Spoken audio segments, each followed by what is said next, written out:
Welcome to Earnings Intelligence. Today, we're going to do something a little different. We're jumping back in time to unpack what might be one of the most important documents in modern business, Warren Buffett's 1995 letter to Berkshire Hathaway shareholders. Now, this wasn't just some boring annual report. No way. This was basically the blueprint for Berkshire's golden age, a total masterclass in strategy, written when they were absolutely firing on all cylinders. Okay, let's get into it. Okay, so picture this. It's the mid-90s, and Berkshire Hathaway is already a behemoth. And that creates this weird problem, right? Buffett himself called it the giant disadvantage we face. And that disadvantage was, well, size itself. I mean, when you're managing billions and billions of dollars, finding a good idea isn't enough. You need massive ideas just to move the needle. So how do you keep that explosive growth going without doing something, well, foolish? That was the big challenge. And here's the stunning answer they came up with. In 1995, Berkshire's per-share book value, which is really just a simple way of looking at the company's net worth for each share, grew by an incredible 43.1%. For a company of that scale, a number like that is it's wild, almost unheard of. It's proof that this was a year where everything just went right. But what does that number really mean? Well, this slide gives us some much-needed context. You see, 1995 was a fantastic year for the entire market. Buffett even said, any fool could make a bundle, and he wasn't wrong. The S&P 500 was up a blistering 37.6%. But here's the thing. Even in a year where a rising tide lifted all yachts, Berkshire was an aircraft carrier. They didn't just ride the wave, they massively outperformed a historic bull market. So the real question is, how did they pull it off? It definitely wasn't luck. It all came down to a really clear, disciplined strategy that Buffett called his double-barreled approach. And this is the absolute core of Berkshire's capital allocation machine. 1995 was basically a masterclass in how it all works. It's actually pretty simple when you break it down. On one hand, you have the outright purchase of entire companies. Buying 100% of a business through direct negotiation that Berkshire wants to own forever. But on the other hand, if a great business isn't for sale, no problem. You just buy a piece of it, a partial interest through the stock market. Buffett's genius here is his flexibility, his ability to go down whichever path offers the better value at any given time. And this first approach led to this incredible collection of wholly owned businesses. In 1995, they added two more major ones, R.C. Willey Home Furnishings and Helzberg's Diamond Shops. Now, these weren't flashy tech startups. They were durable, simple, cash-generating machines run by excellent managers. And they joined other powerhouses like See's Candies. But Buffett is famously skeptical of most acquisitions. So what makes Berkshire's way of doing things so different? This quote really gets to the heart of it. Buffett thinks that most corporate deals are just driven by ego and totally flawed projections.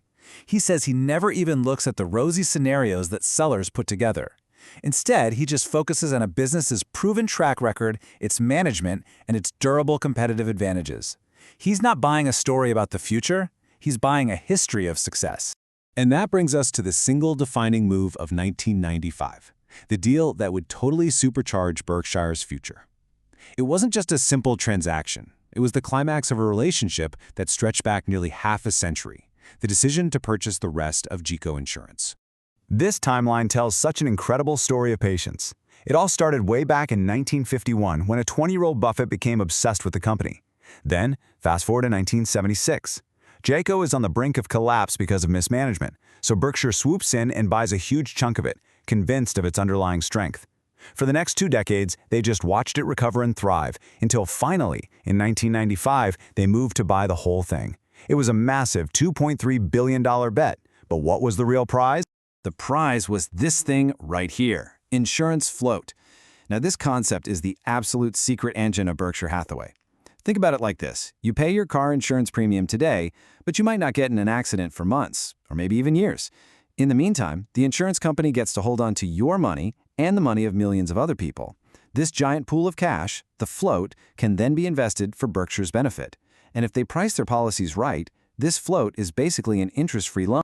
At the end of 1995, Berkshire's insurance side had already generated over $3.6 billion of this powerful float. The GEICO deal? Well, that was set to add almost another $3 billion to the pile pretty much overnight. This one move would essentially double Berkshire's low-cost investment fuel, giving them the capital they needed to buy more stocks and more businesses for decades to come. So why GEICO? Why was it the perfect company to provide all this float? It all comes down to Buffett's most famous idea, the economic moat. For GEICO, that moat was its rock-bottom operating costs. By selling directly to customers instead of through expensive agent networks, GEICO had this built-in cost advantage that competitors just couldn't touch. That moat let them offer lower prices, attract the best customers, and make a profit on their underwriting, which made their float not just free, but profitable. The deals in 1995 were absolutely spectacular, but they were all just the outcome of a deeper, consistent philosophy. In his letter, Buffett lays out the core principles, you could call it the Berkshire Way, that guide every single one of their decisions. And this right here, this lays out the rules of the game. They're simple, but they are brutally effective. And notice what's missing. There's no talk of synergies or strategic fits. It's just pure business logic. Consistent earnings, good returns, simple operations, and honest management. They're not interested in fixing broken companies or trying to guess the future. They want proven winners, and they won't even start talking until a seller names a price. This is the ultimate form of investment discipline.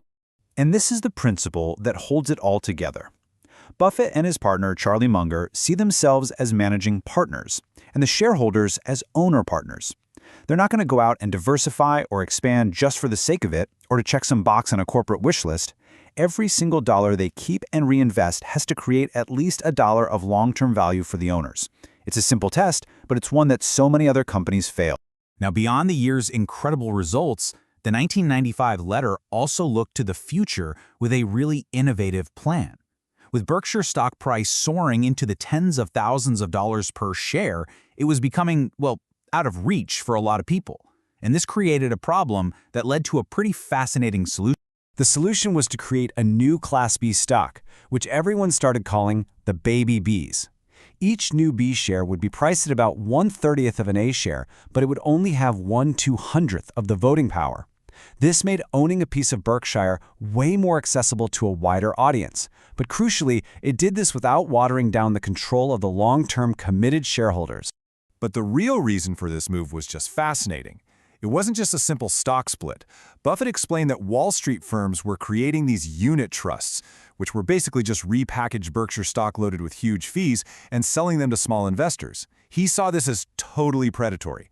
So the Class B stock was created as a direct, low-cost alternative designed to make those clone funds unmerchandisable and protect future shareholders from getting ripped off. And then, in one of the most remarkable moments of corporate honesty you will ever see, Buffett used the announcement of the new stock to warn people about its price. At around $36,000 a share, he stated flat out that the stock's price had gotten ahead of the growth of the actual business. He was pretty much telling people, hey, we're creating this new stock for you, but be careful, it's not cheap. I mean, that's a level of honesty that's almost unheard of. And this brings us to a final, pretty profound question. The creation of the Class B stock perfectly sums up the whole Berkshire ethos. The move didn't necessarily maximize short-term value, but it absolutely fulfilled the duty to protect its owners. It forces us to ask what the ultimate purpose of a corporation really is. And the 1995 report proves that at Berkshire, at least, the answer is crystal clear. Stewardship is the strategy.